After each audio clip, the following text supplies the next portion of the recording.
A gente acredita que as fases da vida da gente é empregado, empreendedor, investidor. Né? O investidor, ele não precisa ser empreendedor, ele não precisa saber do negócio, entendeu? Ele tem que acreditar que aqueles founders ou aqueles que estão tocando naquele momento são capazes dele pôr dinheiro e fazer o dinheiro dele render. Seja através de equity, de lucros e tal, seja através de uma venda no futuro, entendeu?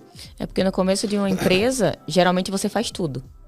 Né? Exatamente. Você é recepcionista, você limpa a clínica, você faz tudo aquilo, mas se a gente for ver realmente numa visão que tem que ter, você está perdendo tempo, ou assim, você não precisa saber de tudo, como você falou. Você não tem a expertise em tudo, né? Então, você nem precisa ter essa expertise. Então, eu acho que poucas empresas têm essa visão de quando você é pequeno, que você precisa realmente disso. E isso ajudaria absurdamente, alavancaria infinitamente essa empresa durante os anos, né? Já começaria de uma forma organizada, estruturada, e aí as coisas eram só manutenção realmente, né? Exatamente. Eu brinco o seguinte, você pode começar com um book, né? Book é a palavra bonita, mas que seja um caderno, anotando as entradas e saídas com as características de cada cifrão ali que saiu, entrou por quê, até para você aprender com seus próprios erros, até para você aprender a precificar, até para você aprender o conceito de ponto de equilíbrio, por exemplo. Um dos maiores problemas de clínica, eu frequento clínicas de fisioterapia há 35 anos, né? Então eu já vi das mais diversos portes, formatos, fisioterapeutas que atendem em casa. O que eu percebo que falta? Falta esse conhecimento, né? Como é que eu vou precificar? Eu tenho que saber meu ponto de equilíbrio, ou seja, o que é o mínimo básico que eu tenho que faturar para pagar todas as minhas despesas. A partir dali, por exemplo, fazer um pacote de promoções, né? De atendimentos. Se eu vou deslocar, eu tenho variável. Eu falo muito com os fisioterapeutas, com a classe médica. Tem um seguro que te capacite, por exemplo. Imagina assim, vocês cuidam de quem precisa de cuidados. Mas se vocês precisarem de cuidados, quem vai cuidar de vocês? Não é assim? Então tem que ter um seguro. Que se você, por exemplo, ficar internado, ficar na UTI, ficar no... Então, tem coisas que você pode fazer durante essa jornada, a cada tempo, que possa te proteger e proteger os seus pacientes, né? E a forma de investimento também. Porque toda sobra da empresa, seja de caixa... Porque pra gente, nós temos uma linguagem que a gente chama de caixa, que é praticamente o que vocês recebem e o que vocês pagam. Entrada e saída de dinheiro puro. E tem outra que a gente chama de econômica, que na verdade é receita menos despesa. Qual que é a diferença? Vou pensar que você vende para mim um atendimento e divide para mim de 3 vezes. A receita daquele mês foi a venda, que é um valor inteiro. Mas no seu caixa vai cair de 3 vezes, entendeu? Exato. Então, a gente entendendo essas... Obviamente que quem está aqui na semente, aqui no nascedor, vai sempre trabalhar com caixa, né?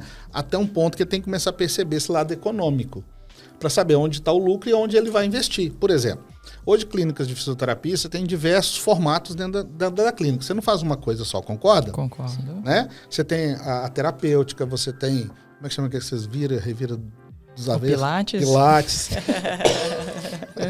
Vocês têm diversas modalidades. Qual que é mais rentável? Qual que é mais lucrativo? Qual que precisa de mais investimento? Até onde vale esse investimento? Tudo isso, se você não tiver um histórico, por exemplo, se você me contrata e você não tiver um histórico, a gente tem que começar a fazê-lo para depois entender, para depois gerir. Se você tiver anotado que seja num papel de pão, mas se for bonitinho ali, fechar com o caixa bancário e tudo, a partir dali a gente já pode ter um histórico de análise e ganhar um tempo para a gestão. Entenderam bem? Sim. Então, assim, encaixa perfeitamente, Raíssa, no que você está colocando. Mas quando você vai numa clínica, você já fica assim, eita, essa clínica aqui é toda desorganizada, gestão zero. Você fica assim? Fico, porque você assim, pega essas coisas no ar. A gente é viciado em gestão, em atendimento, né? Você paga, você já percebe se tem um... E eu vou, assim, o núcleo de vocês, da atividade de vocês, eu entendo que ainda tem um detalhe a mais. Por quê? Eu entendo que ninguém vai levantar num belo dia de sol falar assim, eu vou no dentista hoje porque não tem nada para fazer, em vez de ir pra praia eu vou pro dentista. Assim como não vai numa clínica de fisioterapia para se reabilitar se não tiver um motivo para aquilo, correto? Sim. Então, a atratividade, o acolhimento, eu entendo que tem que ser um pouquinho mais do que qualquer outro business, porque você já está trabalhando com pessoas que já chegam ali principalmente se elas não tiverem um equilíbrio emocional, não estiver pronta para aquilo, já emocionalmente muito abalada. E nem todas as pessoas estão prontas para esse tipo de desafio. Né? Imagina uma pessoa que era fisicamente, né, adaptada, toda tranquila, sofre um acidente e precisa de reabilitação. Ali não está só um corpo, não é só músculo, não é só isso. Eu entendo, até por já passar por todas essas etapas, que o aspecto emocional pode valer até muito mais do que só o clínico ali. Muito mais que eu digo, no sentido dele se propor, dele dar continuidade, né? Então, essa atenção nessa acolhida, nessa... Né? Na jornada dele se sentir bem ali dentro, eu acho que faz toda a diferença. Vou dar dois exemplos que eu vivi. Meu pai era um cara extremamente ativo, trabalhador. Nunca vi meu pai entrar no hospital, nunca vi meu pai fazer um exame, tal. De repente ele teve um AVC. E aí ele parou de andar, parou de falar. Você imagina assim, eu já sou sistemático com 49 anos, meu pai tem 79. Né? Na época, para ele se subjugar tudo aquilo, depender de pessoas, ele era o provedor, né? Tem toda uma cultura, um machismo envolto daquilo ali, do que ele foi criado. Meu pai é um homem da roça, né? Foi criado na roça, na base da enxada, literalmente. De 10 filhos, ele era o mais velho, então ele foi o percussor ali, junto com o meu avô, com o pai dele. Então ele se vê de uma hora para outra dependente, né? E ele não deu certo em clínica nenhuma, até o dia que nós demos a bênção de encontrar um profissional que o acolheu. Aí ele me chamava e falava assim, eu vou reservar um horário aqui só pro seu pai. Ele teve uma sensibilidade, e meu pai era grosseiro mesmo, xingava os fisioterapeutas, entendeu? Os atendentes e tal, mas assim, era aquele jeito dele estar vivendo aquela aflição. Tanto é que quando ele foi acolhido, que virou meio que uma diversão, aí eu ia com ele, porque meu pai sempre me respeitou muito, então ele colocava eu para jogar bola pro meu pai, aquela interatividade.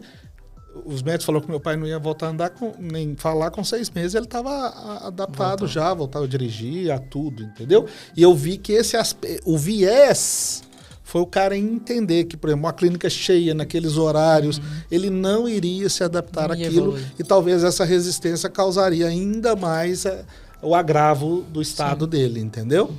Então, assim, é esse tipo de coisa que eu acho que faz a diferença. Como eu acho que todo negócio tem isso, porque a gente vive de pessoas, né? Pode ter tecnologia, pode ter digital, pode ter o que for, mas atrás disso tudo tem pessoas. E eu acho que é fundamental respeitar e entender isso.